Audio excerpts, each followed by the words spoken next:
Okay.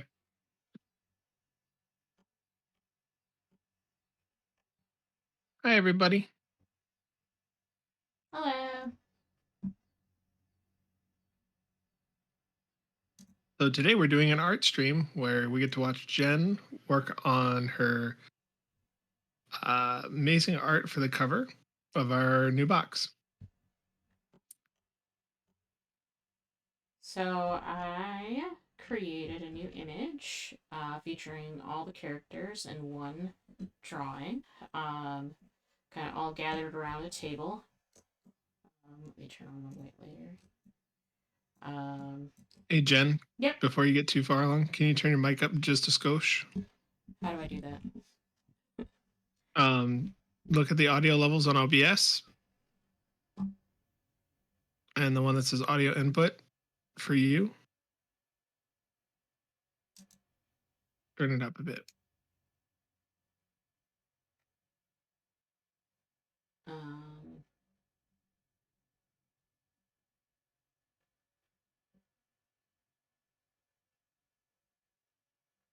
the audio input capture. Mm-hmm. That's the one. It's up all the way. Maybe Okay. I. Maybe. Either move your mic closer to you or turn the gain up a little bit. How's this? Is that better? That's much better. Yeah. Okay. All right. I just moved it closer to me. Wait, sorry. I heard you through Discord and not through the stream. Let me mute you on Discord so I can hear you better. Oh, okay. Okay, try talking now. How's this? Can you hear me? Still really tinny, and I can hear you. Is the volume okay? There's just a delay. It's a little soft. Let me go out there and see if I can take a look.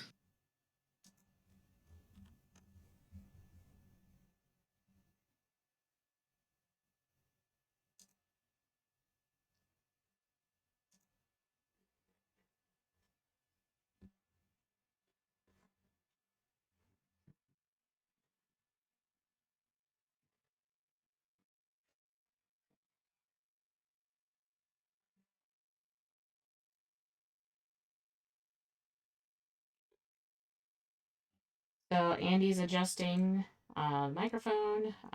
So what we're seeing on my screen is the line art of the 6 characters all gathered around the table. Um, and I'm gonna today work on dropping in just the base color for each of the characters.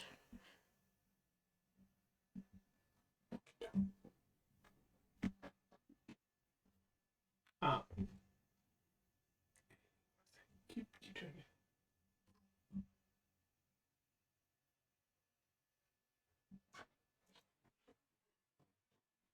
to explain your process and how you got Um, so I typically start by making a sketch. Just to kind of get the placement of all of the characters. Um, so I knew I wanted to have them all kind of congregated around the table. Um, so it was a matter of figuring out who's going to be where, who's going to be the center of attention, which is kind of the bard because he's the show off, um, and what each of them were going to do in the picture. I kind of wanted them to portray a little bit from their original card art. Um, so that's kind of what I based this drawing off of, was from the card art as seen up above. I just have these here so I can quickly pull their colors and drop them into the new drawing. Um, so I'll probably start with the guard on the right hand side and work my way across to the other side. Um,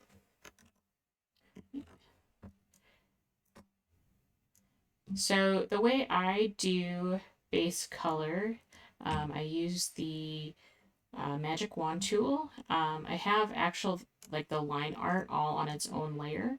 And for that, I scanned it in black and white at a high resolution, took it into Illustrator, and used the image trace tool just to isolate and really clean up all of the line work, um, which allows me just to take the. Oh, Andy's back. Um, it allows me to just take the wand tool and quickly select the areas. Most of them should be closed. And where they're not, I can fill in using a brush tool in Photoshop.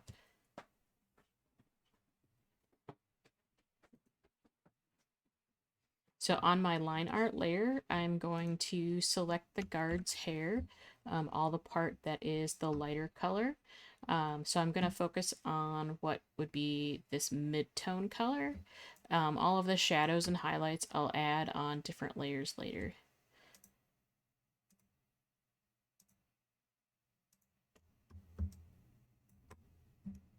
And then from there, I'm going to select, modify, and expand 3 pixels. And then I'm going to go to the guard's color base layer. I'll take the eyedropper tool and select that color, and then Alt backspace will fill. And then deselect. So that color is actually 3 pixels further than the edge of the line. That way the line art overlaps the color fill. So if you turned off your line art layer, what would that look like just for that particular? So here you can see where that selection was, and it goes in from where that selection was by 3 pixels. So I'll turn that back on. So the line art overlaps the color. That way there's no pixelation where the colors meet up. You'll have a nice smooth transition between the line art and the color that I filled it with. So I'm just going to continue doing that. Always going back to the line art layer using the wand tool, which is W on the keyboard. So I want to, let's say, do her eyebrows and this back hair.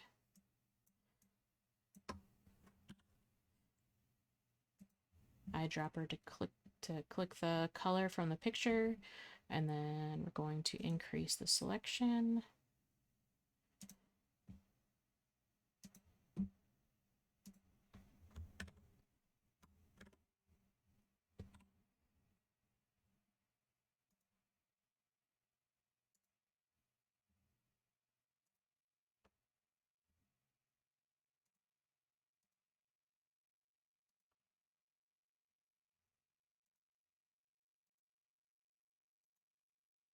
So, how did you kind of come about with this particular method?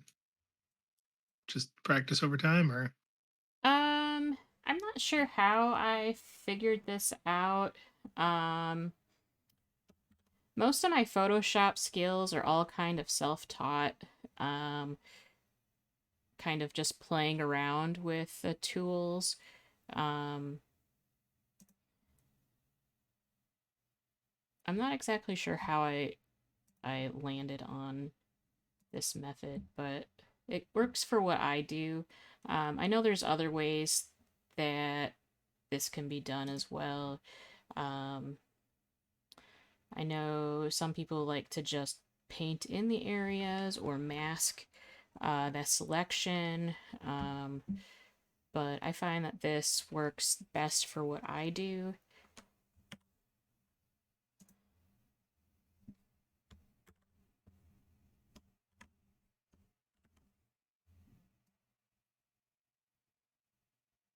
And some colors on here I won't be able to color pick just because I didn't copy the entire image over that might have those colors, so I'll take care of that on another pass.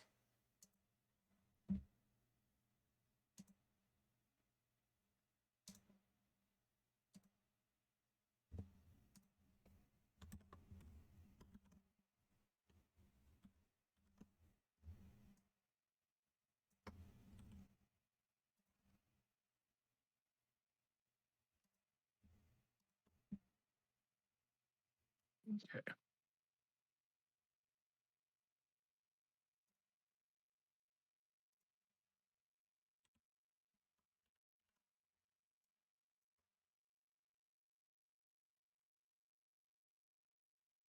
So let's see.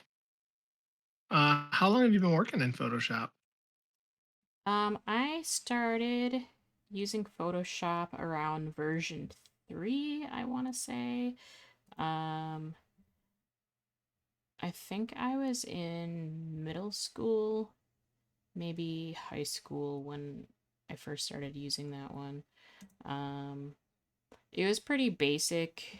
Um, I mean, the current Photoshop has so many new things with it. Um,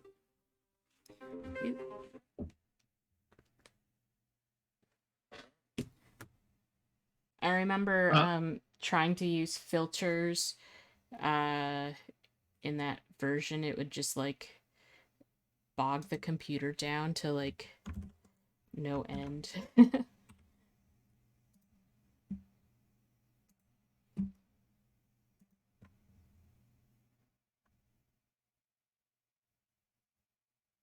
so, what's your favorite feature that they've added to Photoshop over time?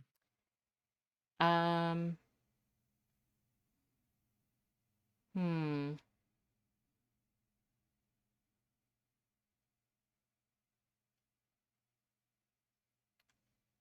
I would say probably the library system, but that's like all of Adobe.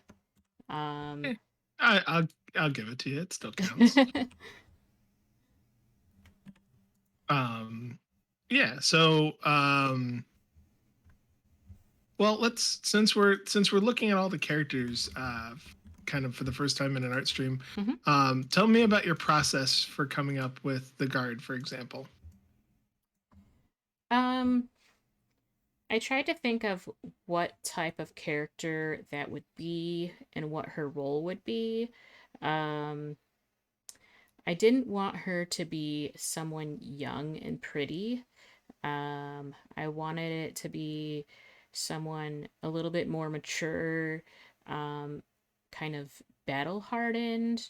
Um, but then thinking in the fantasy setting where all of these people kind of gather at the pub after like a hard day's worth of work, like, you know, maybe someone a little bit older, someone that enjoys that kind of pub life. So that's kind of where I um, came up with this lady. She's been around the block. She has like a broken nose, like permanently broken nose. She's a bit older. Keeps her hair short so it's out of the way. So I just kind of think of like all the little details that would go into that kind of character. So uh, my process usually starts with quick doodles, just to get the feel for the character. Originally, she had a ponytail at one time, um, and I decided not to do that. And yep, just kind of ended up with like this slightly older, maybe late 40s, early 50s, um, someone that's been with like the guard unit for a while. So, yep. Okay. And so when you make a character like this, what information were you given off the start?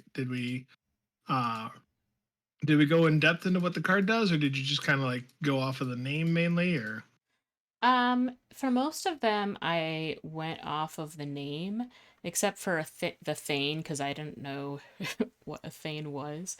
Um, okay.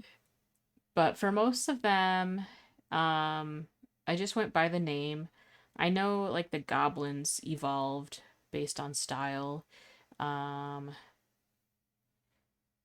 and the elf mage was originally a female, and then I changed him to a male, and then like the age was kind of fluid, like it was younger and then slowly became older. So that's, I don't know, that's kind of my process, like figuring out like um kind of the feel and the flair for the characters. Okay,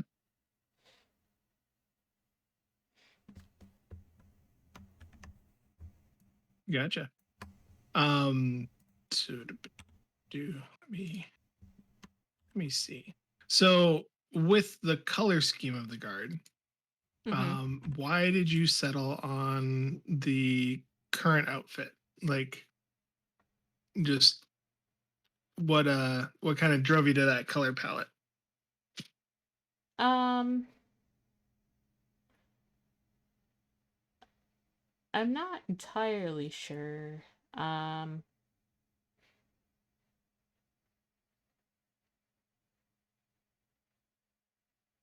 I was thinking like what would be a neat looking kind of soldier attire, almost like medieval soldier attire. um like I was thinking like what kind of colors would work in that kind of environment. um so I kind of wanted to use like earth tone, or you know, have that pop of blue there. Yeah, I'm not sure why I picked those colors in particular. I just knew I didn't want her to be super flashy, because it's not a role that would be super flashy, whereas like the bard has that like that bright blue coat, just to kind of be more flashy, I guess. Okay.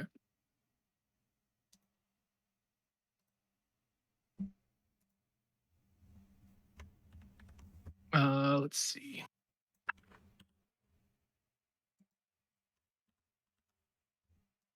So, what's your favorite design of the bunch? Like, I mean, which character's your favorite baby? I would have to say the thief. The thief is my all-time fave. I love her curly hair. I love how wild it is. Um, I love her little friend that's sitting in her hair. I love all the little detail work that I added to her. Just, I don't know. It's just, she's cute. Um, yeah. And then I'd have to say the goblins would be my second favorite. Um, just because there's so much going on in that picture. Um, it kind of tells a little story all on its own. Gotcha. So now, given your art and the way that the game's played, since we've forced you to play this game a whole bunch, how do you feel the aesthetics have come to match the gameplay? I think it matches really well. I especially like the group picture that I'm working on right now, just because you can see them all kind of interacting together, and that's what the game is all about, is for them to be interacting with each other. Um, where you have, you know, one card blocking another, or you know, different cards doing certain things, like the thief stealing, um, the bard using his charisma to, you know, win over the guard, you know, distracting her. You have the goblins doing their little thing, um, you know, getting ready to probably block everybody, you know. So it's just kind of fun having them all interact together, since that's what the game's about. Gotcha.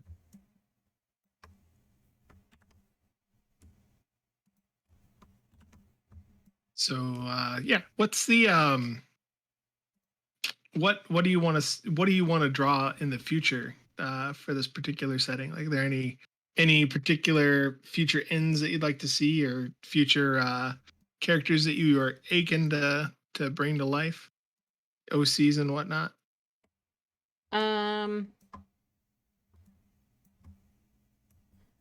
well, I would say our next expansion, I'm looking forward to finishing. Um,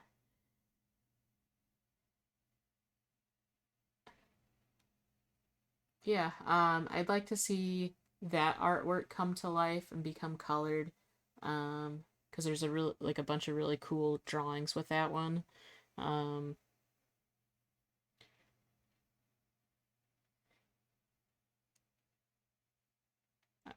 yeah, I don't know how much I can give away. Like, I don't know what you want. Oh, you don't need to talk about that. Okay. About what's in the next like we have got you working on the next expansion, and we do have the line art's all done for all the characters, right? The sketches are all done, so Yeah. the line art would be next. Right. So once we're done with basically everything for our current print run, um, people can kind of look forward to maybe catching some sneak peeks Mm-hmm. of what the future characters might look like. So it's not the end of the. Eventually, people are going to find out about them. But I'm just saying, like, if there's anything like half dragon bards or Oh, well, a oh, so bard like like hypothetical. yeah, just Um, straight up like what you would love to draw. A kobold that's actually a corgi with three heads or something like that. I would love to see an all halfling deck. Well, so you'll actually get that over time. Like as people buy the expansions, the way we've built the first six expansions out, or at least the way we've got the framework designed, is the point of that was so that with the occasional promo card, each race can have a full like if you're like oh I just want to play all dwarves you can play all dwarves that's totally fine. It may not work out in your favor to do something like that because every turn somebody basically can rely on you to play a dwarf. So if there's an ability that keys off of dwarves, they know they're going to get it. Um, but the option's totally there for you to do. And we might have some fun abilities that are, that key off of the amount of dwarves that you have in your discard pile or anything like that is possible. Um, since, we're talking about the future and anything can happen in the future. Yep. Clearly, we'll have to balance all this stuff to make it work. But it's not hard to imagine some characters having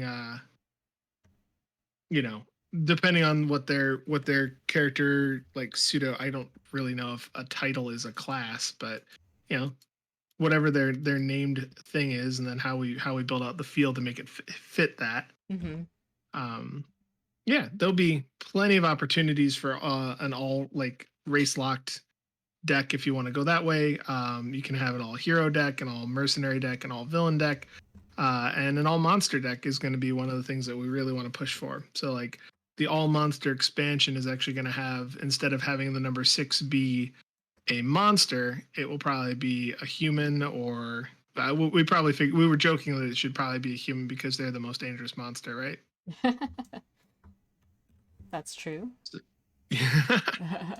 But the idea was to kind of like push the envelope a little bit and let people build the decks that they want. So we're not gonna try to make it like some sort of like in-game bonus if you play faction pure or like if you wanted to play alignment pure or anything like that.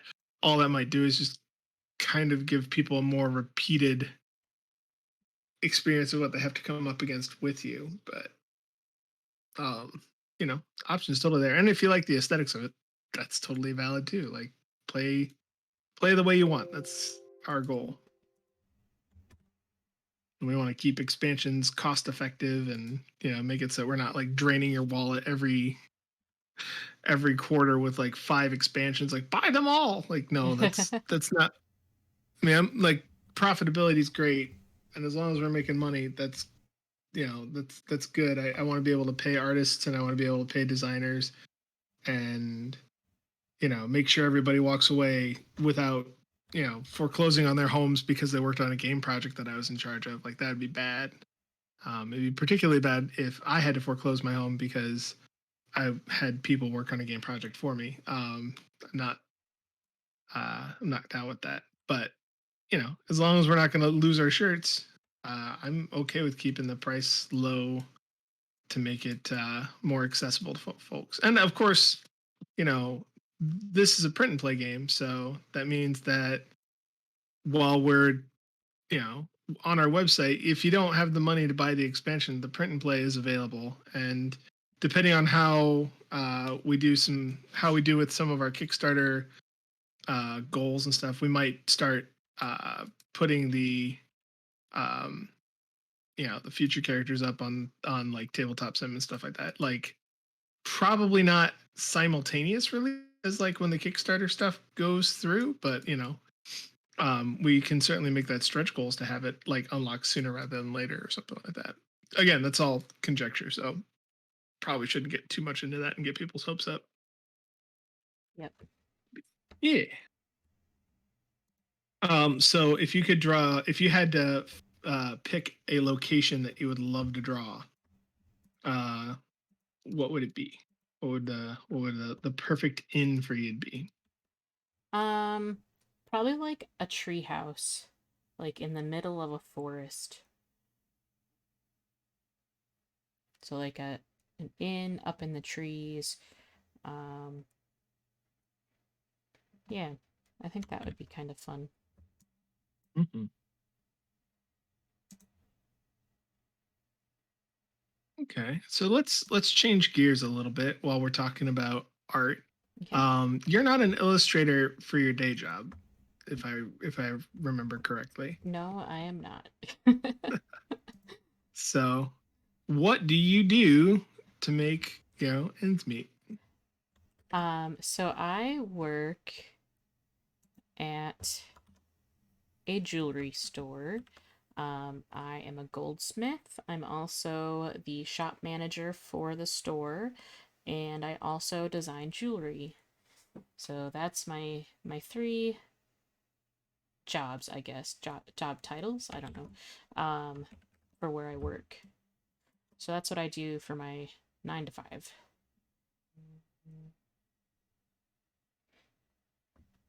Yep, and then your 5 to midnight is what we put you to work doing. So that way you get plenty of rest and Yep. never get burned out. Yep. Not ever.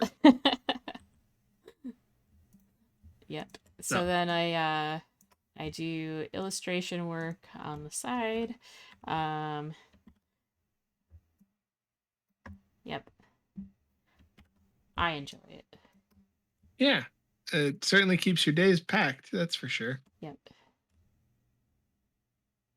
So, how do you how do you bring your illustration side into your jewelry work while Um, you're so for jewelry design work, I use Illustrator quite a bit um, to do layouts of,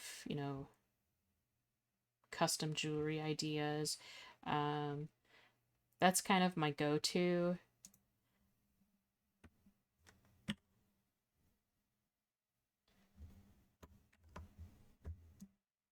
Oh my goodness. I am severely regretting cooking with jalapenos Oh no. because I have rubbed my eye repeatedly and it is on fire and oh there's nothing for it other than just let it do its thing. But wow. Like I keep absent-mindedly like going like, "Oh, my eye itches. I better rub it." And it's like, "No, you fool! It finally stopped." And it's just like round 2, and I think we're on round 10 now. Oh Oh, no. oh God.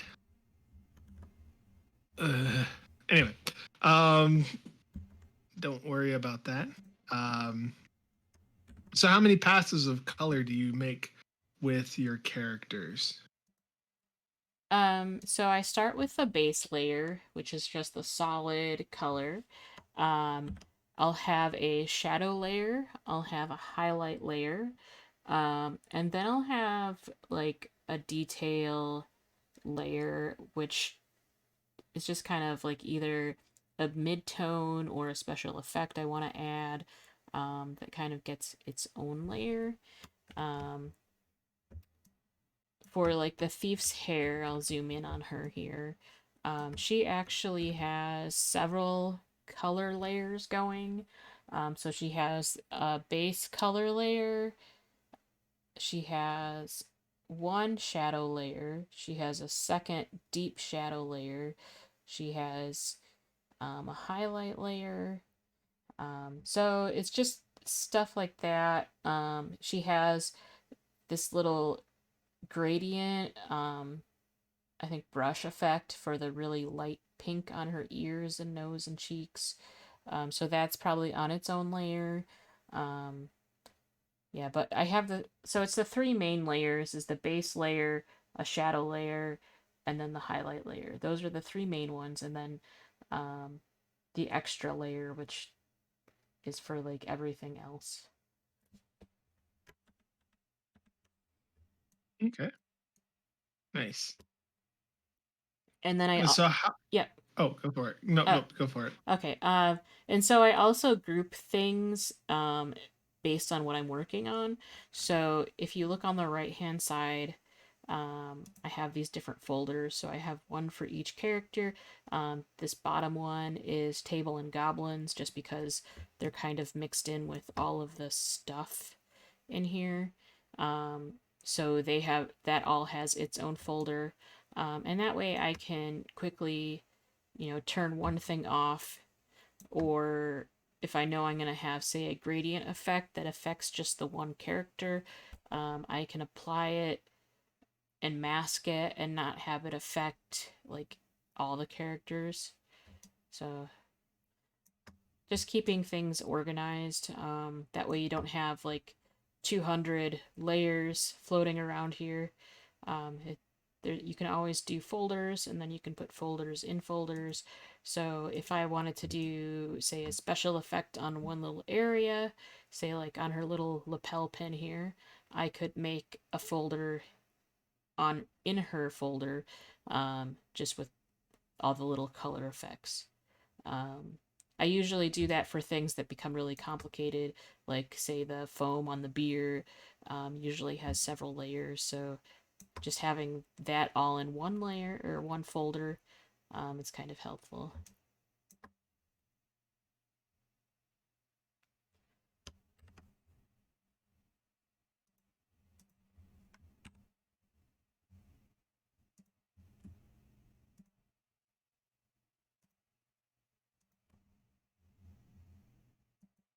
Okay, I can finally see out of my one eye again. Whew. That'll wake you up and watch me forget in like 5 minutes. At least I can entertain people with my screams. Um, we'll see. But yeah, it's uh, it's always neat to watch your process. So, about how many hours did it take for you to do the initial sketch work for this? um, that's a good question. So I started with a rough sketch that probably took a couple hours, and that was just to kind of get placement of characters. Um, Originally, the mage had its back turned to the camera, so I changed him. Um, the gnome was bigger in the center, so he got changed a little bit. Um, so I started with the rough sketch, and then I actually scanned that in to Photoshop, um, kind of adjusted heights a little bit, um, placement, and then I printed that out. And then using my light table, I redrew the characters. That's where I added the mage. Um, I think the second sketch probably took, I don't know, 3 or 4 hours. And that's where I added in a lot of the extra things, like what you see in the center, the books and the coins and everything. Yeah. And then from there, I went to the line art. So each time I um, do a new iteration, I put it on a new paper. So I used my light table and basically did the line art over the pencil drawing, but on its own paper. And that took, oh, 6 or 7 hours to do all of the line art.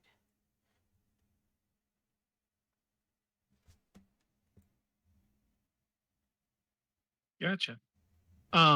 So of the sketching process and like line art process and detailed process, um, are there any particular steps that you find to be like truly difficult to focus on, or are you kind of able to like weather the storm on all of it? Um,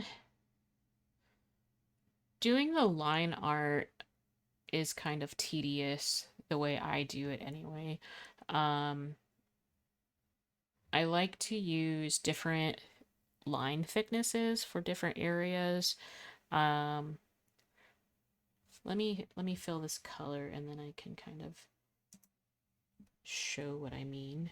Um,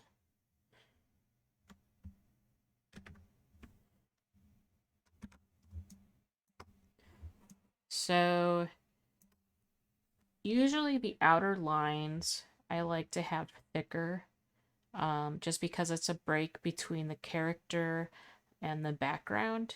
So those lines, I try to have a little bit thicker going around. You can kind of see that here. Um, for prominent objects or like a break between, say, like the bard's instrument here going to the thane, like that's also thicker, but then the lines on the inside are a little thinner. So um, things that don't need like, you know, don't need to stand out as much, like some of these background coins, they're a thinner line.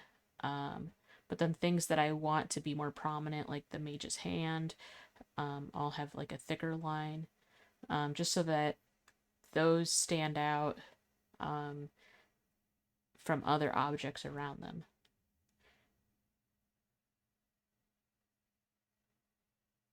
Okay. So a lot of it for me is just like slowly building up the lines how I want them, using different pens um, to kind of build up those line thicknesses. So that's kind of my process. It's all done by hand. I prefer sketching and inking by hand instead of using the computer. I just I feel like I have a better connection to what I'm doing, um, doing it by hand. So now, when would you use like a digital tablet then? Um, so I don't use a tablet all that often. I would use it if I had to add in some lines. Like now that I'm comparing the original card art going back down to the characters, I noticed there are a few areas where I missed some detail. So I would probably use my tablet just to put those things back in. Um, like I noticed I missed like the gold trim on the thief's cuff plus the little uh, braiding work there or the lace work. Yeah, so like the like little detail stuff, I would go back in and either use the pen tool to create the lines, or I would use the tablet just to draw it with the pen. Um, yep.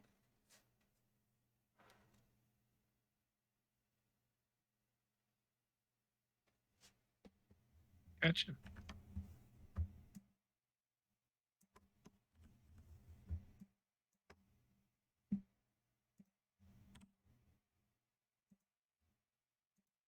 I'll admit it's fun to watch the characters slowly kind of like come to life with even the base layer of color. Like it's just Mm-hmm. it's fun. Um, yeah, we should probably like what we probably will end up doing is taking these videos and slowly putting them into a like a speed Oh, a like speed paint? yeah, well not it wouldn't be a speed paint, but like an accelerated, like a Yeah. what's the word I'm looking for? Um, oh jeez. They just It's speed it not up. it's not yeah, it's not stop motion, but it's something else. There's Yeah. another term for it that I'm blanking on really hard. Um, like something delay. Mm. It's right there, but I can't remember it.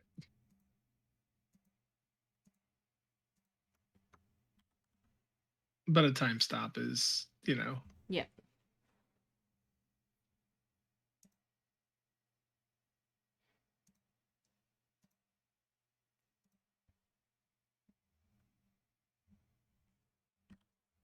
but I'm like I don't know if you've ever watched like speed painters, but those people's is crazy. Yeah. Well, I mean, I don't know what they call it, but there's lots of art videos where I mean, they do the video ahead of time and then they just speed it up. Like that's what Right. I was That thinking. that's what I'm talking about. Yeah. Time lapse. That's what it's Time called. A lapse. time Yeah. lapse. Yeah. Time like we could easily turn this into a time lapse for YouTube, and that'll be fun to just kind of watch over time as it grows. Mhm. Assuming that we always capture you working on it on screen, but that may not be the best way to get productivity out of it. But that might also be how we release the characters for the expansion too, mm. is to do Oh, you cut out there. release time lapse videos of the characters once we're ready to showcase them, so Yeah. people can kind of like watch them explode to life instead of just being like, "Hey, watch the stream." Yep. And that'll be easy. We just turn on OBS and have you hit the record button instead of the stream button.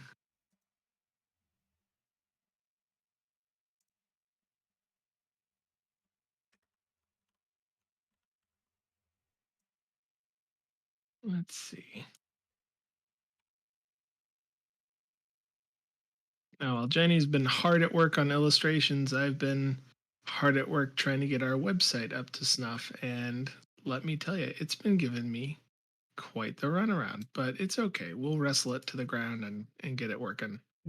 Um, yeah, I only recently found out that uh, like I should have always been doing this throughout the entire process, but I left a browser cache build up to a point where I didn't see errors showing up when they were showing up. So now I've got to go back through and figure out where my cache fails are happening and like what's the deal with that, like what's the deal with airline food, but like why my things keep breaking, mm. cuz that's no bueno. But we're not here to hear me complain about web design. We're here to watch you do amazing art, which you do. Thank you.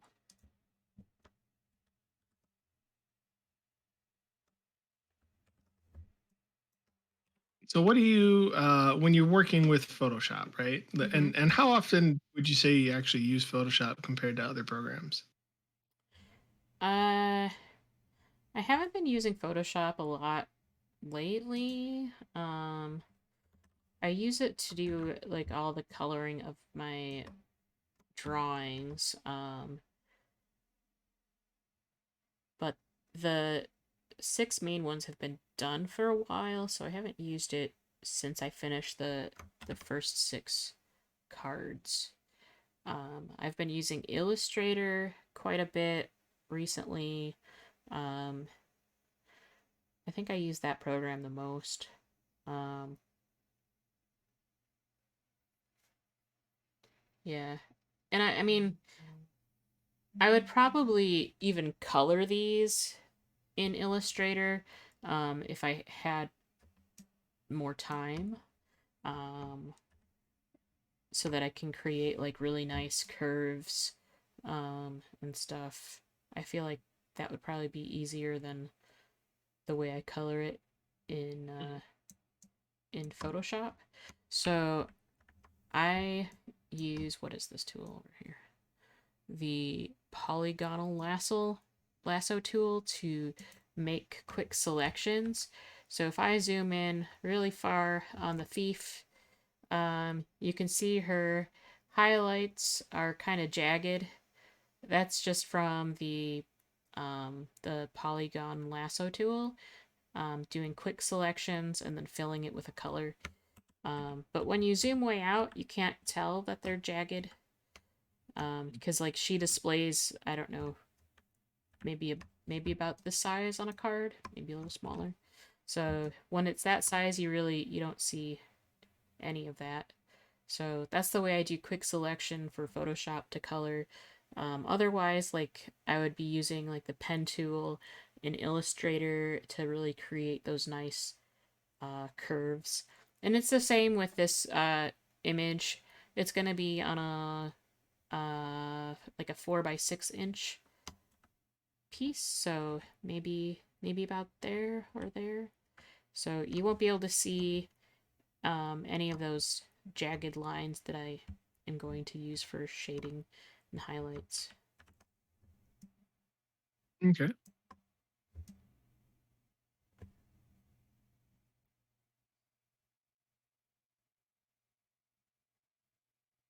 All right, so I have, oh, I missed her earring.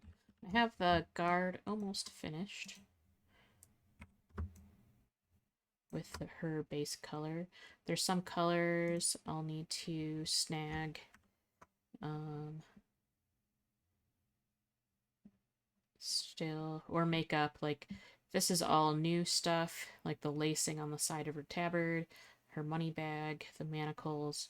So that'll have to just kind of make colors later.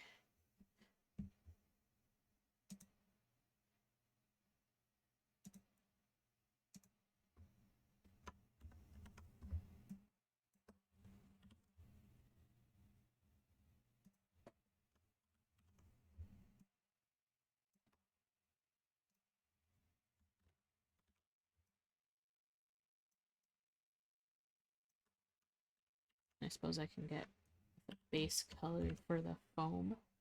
So if you zoom in, or if I zoom in on her beer, you can see the different effects that I've added. There's gradient. There's several different colors for detail work. But over here would be the base color.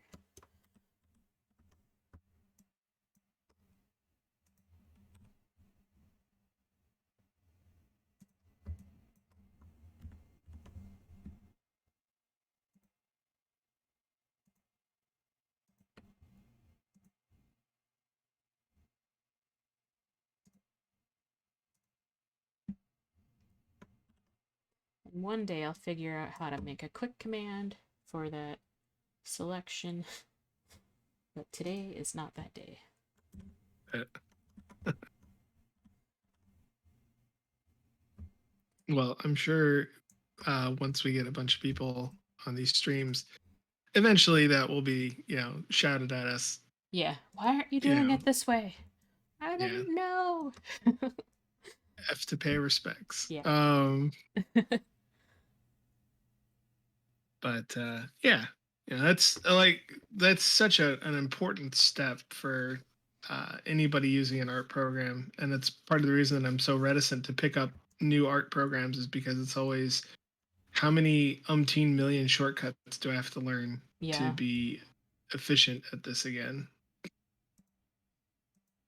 And that isn't to say that I can't be efficient without shortcuts, but it certainly helps a lot to not have to think when you're just like, oh, I want to switch. Like that's where digital programs, I think, kind of like pull the like beat the John Henry versus the auto stake driver kind of dealy. It's like, like if you didn't have to change pens, if you just had like one of those giant pens from the 80s but it had every brush, every tip size and shape you could imagine, and you didn't Yeah. even have to like think about it, it just automatically clipped from one to the other, like oh, what a world we would live in. What a magical place. Like that's that's straight up science fiction right now. Yep. But in digital, that's what you can kind of pull off. Yeah, with those fancy Wacom pens, you can set shortcuts or different commands on the pen. Um, on my Unova, it has a little I don't know where it went. It has like a little control wheel that you can use to scroll through the menus and stuff. Um, so I mean, there's different shortcuts. Even like in Photoshop, there's a way to record um, processes. Say like what I'm doing right now, there might be a way to uh, put in all of those commands, like switching to the line art layer or um, doing the modify selection where I um, expand it by 3 pixels. There's probably a way to record that so that I don't have to keep going through the menu over and over again. Hmm.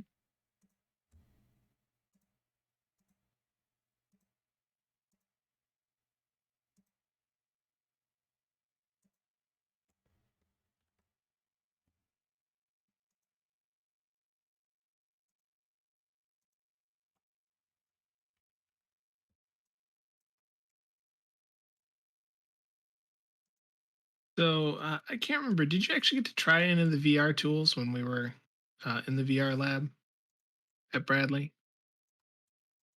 I don't think so.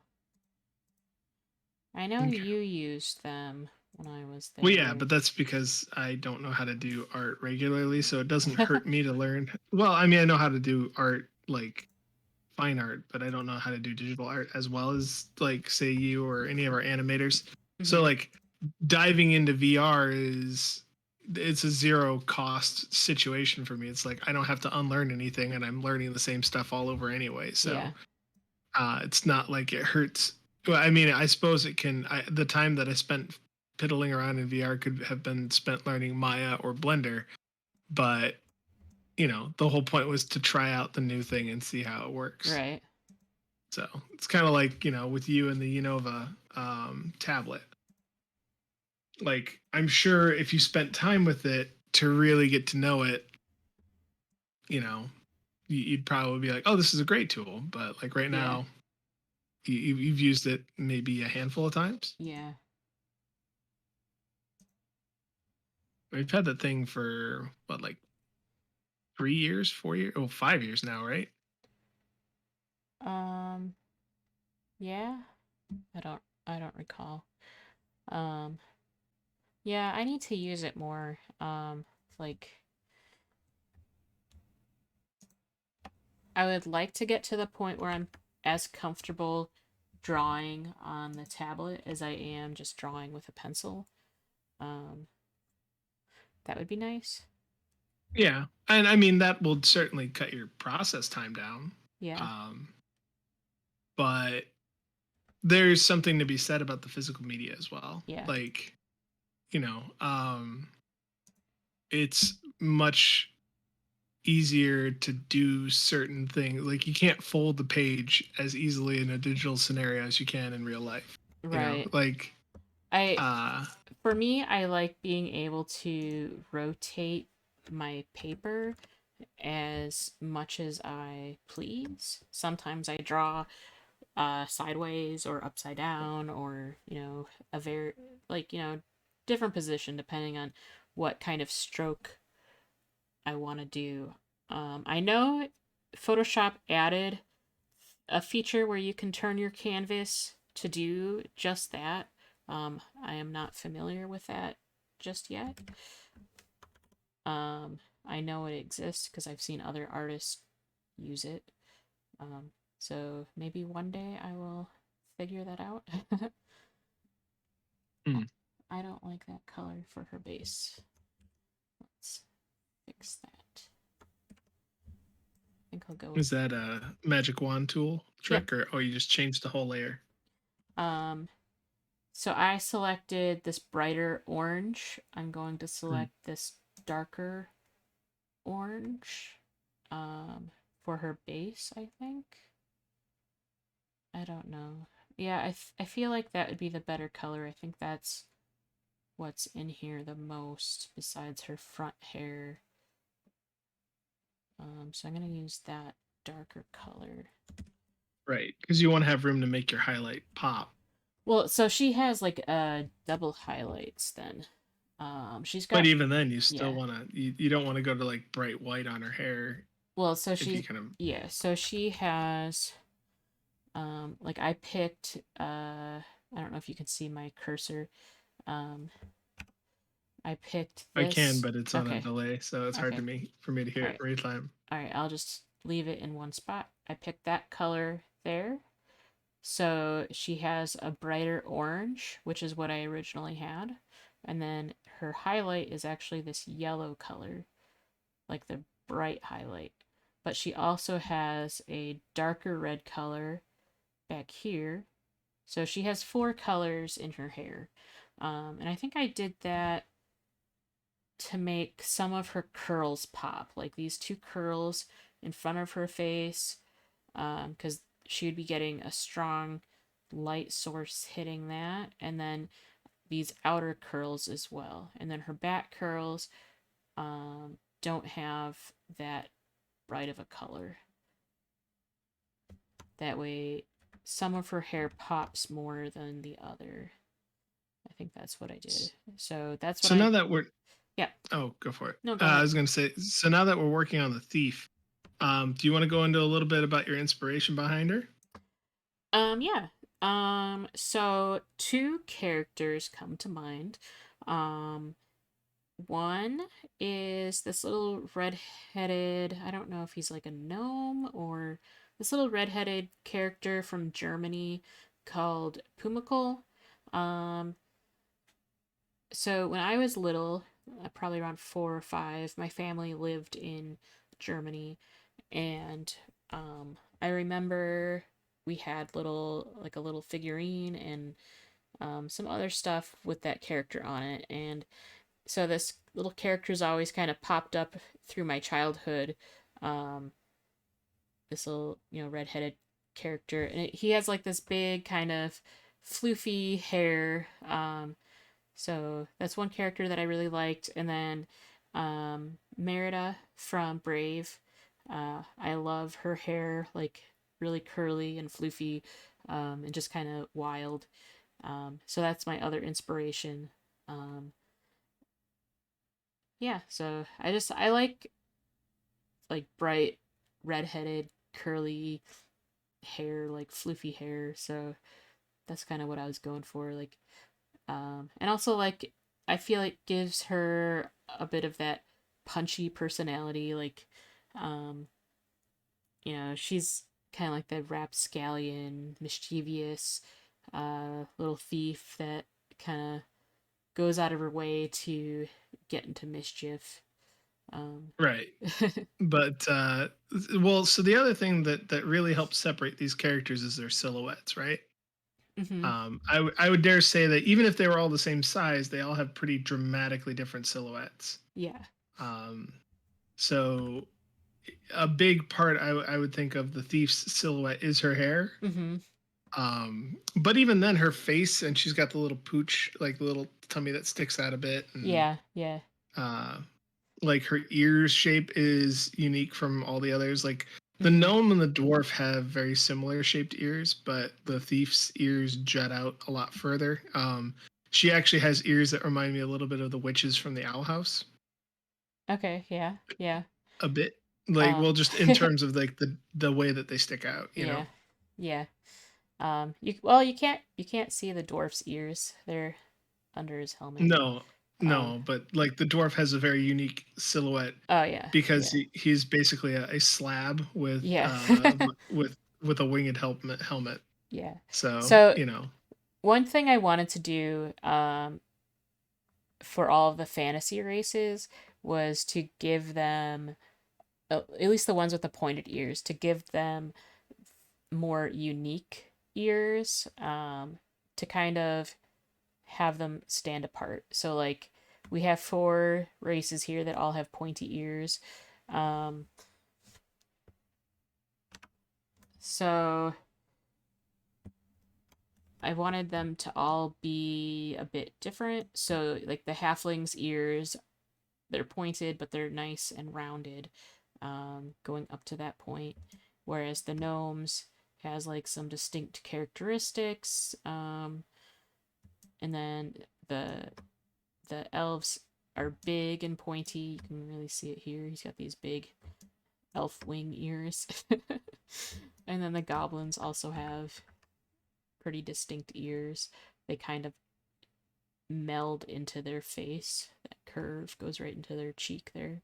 So they all have kind of unique ears, even among themselves.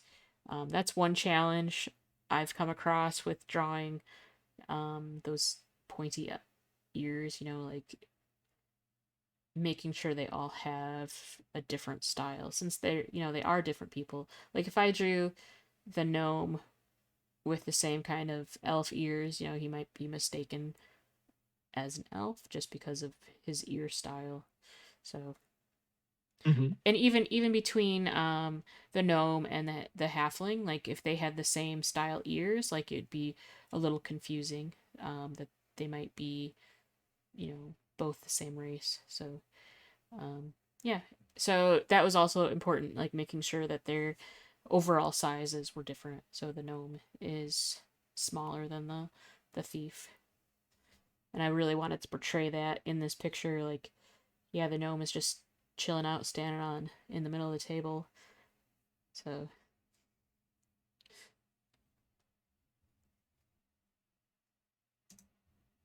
So with the smaller characters, mm-hmm. there's a certain like it looks like there's a threshold to how small you're willing to make their heads, right? uh yeah, I guess the goblins notwithstanding, because I would say they are actually size class like tiny. yeah. um I didn't want like the gnome's head to be really small, um because he has a lot of character in his face. So I wanted his head to still be pretty large in comparison to the rest of his body, just so that you could really see that personality. Plus, he's kind of comedic that way. Like, he plays a silly instrument, he dresses silly. Um, so, yep, I just kind of wanted to give him that little bit of personality, having like the bigger head with like the slick back hair, the big eyebrows, this massive nose that sticks out of his head. Mm.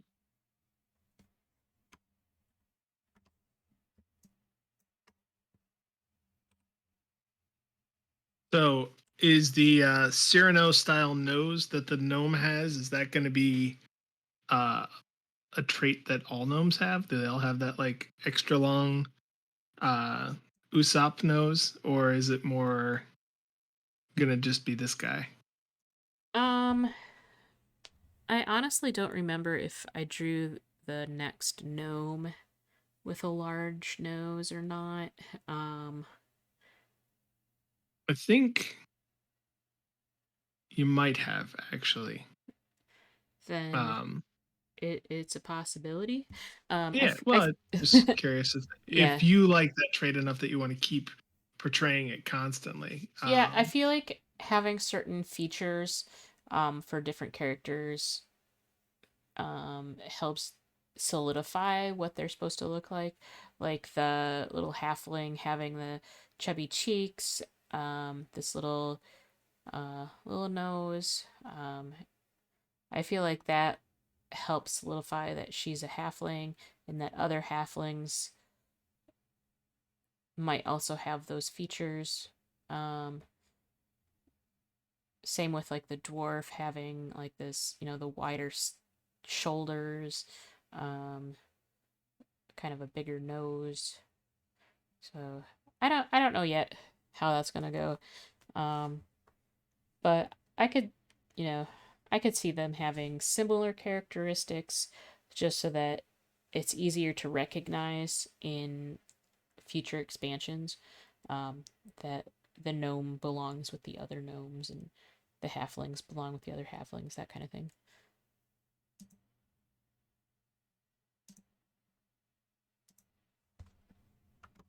Okay. Cool. Well, it's actually 8:04, so Oh. we've been streaming for an hour, and that's usually where we call it. So, if you have anything else you want to talk about, you're more than welcome to it. But at this point, it's all grazie. Nope, it's just gonna be me filling in the colors for a while, so um, I don't know how exciting that is to our viewers, but yeah, that's all I'm gonna be doing. Um, yep. Not a problem. Well, why don't we go ahead and call it for the night? Thank you, everybody, for tuning in. Keep an eye out as we continue to develop more cool stuff. This is, again, going to be the box art for our final version of our boxes. The prototypes we have now have basically just taken these little profile pictures of the crew, the cast, and kind of condensed them into a space just as a temporary thing. So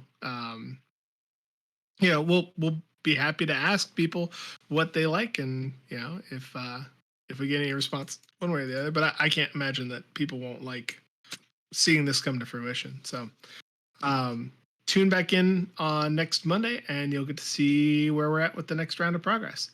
Though I will say, uh, in 2 weeks, I don't know if we're gonna have enough time to do the stream because we will be coming back from Gen Con and we will be probably thoroughly exhausted because hopefully we'll get to meet a bunch of people in person, get them interested in this, and I'm sure you're all going to be awesome folks.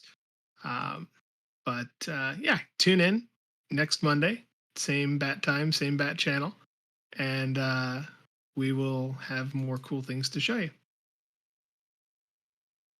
All right, thank you guys for tuning into our stream today. See you next